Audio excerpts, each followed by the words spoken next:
Welcome to the Wild, ladies and gents. My name is Colin Stuckert. I'm the founder and CEO of Wild Foods Co. Some products right there. And today I woke up basically fighting a cold. It's really cold outside. The weather's changing. It's that time of year. And since I moved to Texas 4 years ago, every year I've struggled with something called cedar fever, which is an allergy to the cedar trees. They say it usually gets better after you've been here a while. Last year I had it pretty rough. And so this year I'm feeling it, but I'm just trying to use positive visualization to just ignore it and say, affirmations like I'm fine, I'm healthy, whatever, and just focus on mind over matter. And so today's video, I'm going to give you some strategies to avoid getting sick when you feel it coming on, and not just positive affirmations or matters of the mind, but actual physical things you can do so that you basically never get sick again. Okay, so the first thing you need to do is you need to load up with nutrients. All right, so I got a couple examples here, and these aren't the only ones. This is going to be the supplement category for number one. Number two, I'm going to go into some of the whole food things you can do to combat. But the first thing that I always do when I feel I'm tired or weak or getting sick is I Megadose Omega-3s, particularly wild fish oil, which is one of the only sustainable, wild-caught, Friends of the Sea certified fish oils in the world. It's just a clean, pure fish oil.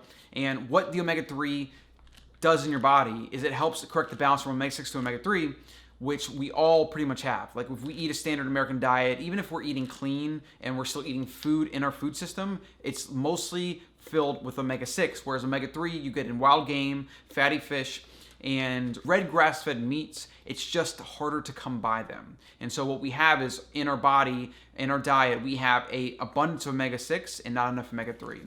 And so omega-3s have been heavily researched for preventing inflammation, increasing longevity, and all these different things. It just does a lot of different things in your body to make your body run better. So I megadose with it. And again, if you're going to be taking a lot, you need to consult your doctor, especially if you're on medications, because it can thin your blood and it can interact with other medications. Right now, I'm actually doing a video experiment for YouTube where I'm taking 5 grams a day, which is actually 40 capsules of 40 of these a day.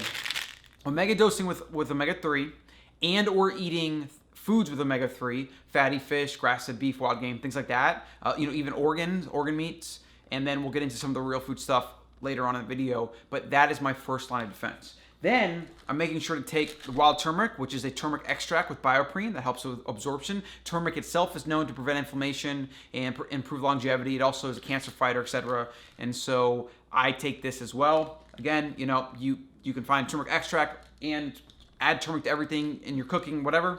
The last and final thing that I'm making sure I'm taking, especially this time of year when it gets colder and when we're not going outside as much, is a vitamin D with the K2. The K2 actually makes sure that you use the vitamin D3 properly. There's actually been some research showing that if you just take vitamin D alone, it can cause issues in the body with buildup and some other mechanisms that I'm not super keen on right now. And that's why the new vitamin Ds usually always come with a K2, which is also really good for you, an important nutrient in the body. And since I'm not getting outside enough, and since you probably aren't either, we should be taking this every single day to make sure our vitamin D levels stay up. Because when our vitamin D levels start to plummet, or when our omega-3 levels start to plummet, our body is just kind of in disrepair. It doesn't work as well. And so we get those levels back up, and we can let our body do its thing. The number 2 thing is short, quick, and easy. Drink a lot of water. Now, you hear that all the time. Yeah, okay. So I have an app on my phone called the Way of Life app, and there's these other habit tracking apps that says that I can program to say whatever I want, but it says 16 ounces of water. And then when I do it, I check it off. And then I have one that's midday, 16 ounces of water. Then I have one that's below, 16 ounces of water. And I try to break it up into small tasks that I can do throughout the day instead of just saying like, oh, did you drink 8 glasses of water today or whatever it is, right? You need to break habits into the smallest form you can. Maybe I would even do 8 ounces of water if I was having trouble getting 16. And then in addition to this, every morning, it should be part of your morning routine. Start with a glass of water, ideally not cold, right? And add some wild pink salt, and then add a dash of lemon, lime, and or apple cider. And this is going to do a lot of things, helping clean out your system. Apple cider vinegar, especially when you're in a fasted state, has been shown to improve autophagy, which is basically your body recycling old cells out of your system, and so creating new ones. And it's a very good process. It's one of the reasons why fasting is so good for you, is for that process. And so when you take that in the morning, it's going to help you refuel the electrolytes and just start your day off great. It's going to prevent hunger pains. It's gonna, if you're fasting in the morning, it's gonna be that much easier to fast, and you're gonna get more benefits from being in the fasted state. So every morning, 8 to 12 ounces of room temp water, wild pink salt, dash of acid, either apple cider vinegar, lemon, or lime. Now, number 3 is one that's important. You need to go slow and you need to take it easy. So don't exercise. If you need to move, take walks, do things where you exert less of your body, you stress your body less, because you need to divert as much energy as possible to fighting off the fatigue and the cold or whatever might be attacking you. Okay, you need to let your immune system recuperate. And I fall into this a lot. What I do is I get into the routine of, I want to make sure I'm lifting, going to racquetball, doing all these things. It's hard for me to slow down. And then I'm working all day and my mind's going, so I'm sucking up a bunch of energy that way, and it's just hard for me to slow down. And so I make a point to not lift weights during this time. And again, this is when you feel a cold coming on or when you're trying to recover from a cold. Take it slow. Stop lifting, stop going to the gym, don't go to your CrossFit class or your yoga class or whatever. If you need to do something, take a walk, do very low, moderate intensity things to just make sure you don't stress your body too much, which is going to then exacerbate your recovery and make it longer. So take it easy. Since we all need to take it easier, we might as well spend some time every day laying down, reading a book. This is just a side bonus tip. Give yourself a chance, even when you're awake or midday, to kind of lay down and recuperate. It doesn't have to be a full-blown nap. I'm not really a nap person. I gotta be really tired to take a nap. But I know that if I lay down midday and I read or do whatever, even if I'm dozing off a little bit, even if I don't fully sleep, I'm getting a lot of rejuvenation from that practice. So just take a step in the middle of your day to say, hey, okay, I'm gonna relax right now. I'm gonna go lay down. I'm gonna relax, on a couch reading, whatever it is. Just give your body a chance to just take pressure off of your feet and to lay back, take pressure off your joints, your bones, etc., and just let go. Just relax, right? It's something we all struggle doing in our fast-paced modern day, get stuff done, all day long. I'm guilty of this too, because I want to get stuff done while the light is out, and every day is an opportunity to improve the future. But we have to balance that with rest in the now. And so if you feel like you're getting tired or fatigued, or even if you're just feeling stressed, just take a moment and relax and do some deep breathing. Do like a couple minute meditation. It doesn't have to be a big deal, guys. Meditation could be something as simple as laying down and just counting your breath in and out 5 or 10 times. Like, just doing that is a win. I think people put too much of a focus on this big meditation practice or this big ideal of being perfect and, not thinking of anything or whatever, but that's not the case at all. You just got to give yourself a chance to slow down, focus on your breath, and like, that is meditation, that is mindfulness, and that will give you a lot of benefit.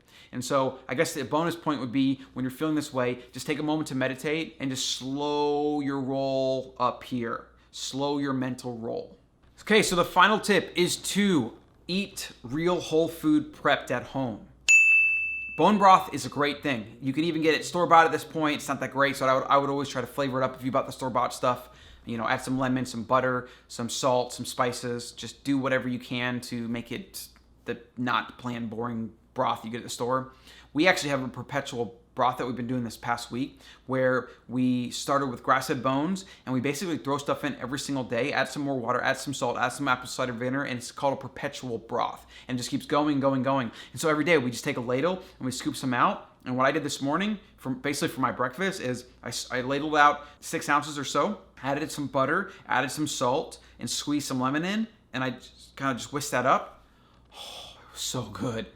And I actually think that's why I'm feeling a little bit better today, is because I have been doing all these things we talked about. I've been megadosing with fish oil, taking my vitamin D, my turmeric, and then making sure I'm eating a lot of whole, real nutritious food, particularly bone broth. And then I'm gonna go home and we're gonna have some greens, and we're gonna have some more protein. Maybe I'll have some canned fish later to get some extra omega-3s in. And the bone broth is actually made from grass-fed bones, so I'm getting a lot of omega-3s that way, as well as other nutrients and B vitamins and all the reasons why a bone broth is actually really good for you. Good for your overall health as well as your gut health. And so I hope this video is useful, guys, which means you need to do something about it. If you feel yourself slugging this holiday season or coming close to being sick, right when you start feeling that way, take these preemptive actions to reduce the likelihood you get sick. And if you do get sick, heaven forbid, do these things all day long, lots of resting, lots of liquids, lots of whole real nutritious food, lots of fish oil, lots of turmeric, and you will reduce how long you're sick for to the minimum amount of time, because nobody likes being sick during the holidays. It's supposed to be a time of Thanksgiving